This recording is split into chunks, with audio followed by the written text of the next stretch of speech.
Hey, what's going on, guys? In today's video, we're going to take a look at basic scooter sizing and scooter fitment.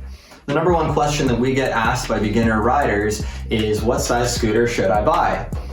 Luckily, scooter sizing isn't as strict as something like, say, shoe sizing. With shoes, if you get something too small, your feet are going to hurt. If you get something too big, you're going to be tripping over your toes. With scooters, I mean, you certainly can go too small and you can go too big, but the margin is a lot bigger.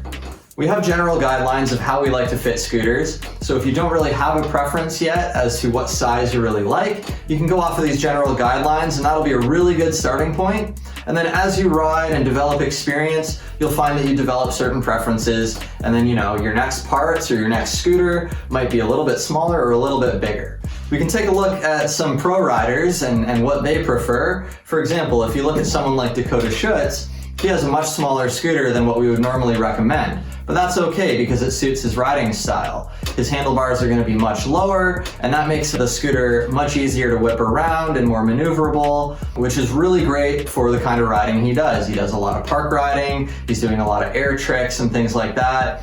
Big bri flip, tail whip combinations, anything like that. Something slightly more compact might suit your style a little better. If you look at a rider like, say, Jesse Carter, he has his handlebars up a little bit higher. His type of riding is generally more street-oriented riding. He's doing a lot of grinding, a lot of technical tricks, and for that sort of stuff, something that's a little bit taller and a little bit bigger overall is going to be just better suited to his riding style. So if you're shopping for a new scooter and you're really not sure where to start, we've done a little bit of work to try and make it as easy as possible for you. Most scooters list their size based on specifications like handlebar height and deck length, and things like that can be a little bit confusing because it doesn't give you a really good idea of how tall the scooter actually is. There's different wheel sizes, different fork lengths, different head tube lengths, and all of these factors can affect the height of the scooter. Two different scooters with the same size handlebar could actually have two different overall heights based on all of these other factors. So what we have done is we have actually measured every single scooter with the exact height from the floor all the way up to the handlebar.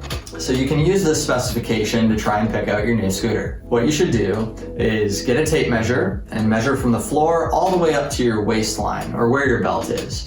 Use this number to compare to the scooters that we have listed on our website, and that will give you the best idea of what size is going to fit you best. If you want to go maybe 3 or 4 inches above or below the waistline as far as overall scooter height goes, that's okay as well. So I hope these basic guidelines are useful for helping you pick out your new scooter.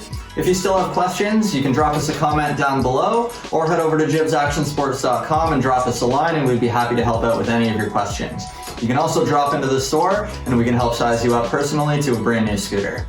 Thanks for watching and keep shredding.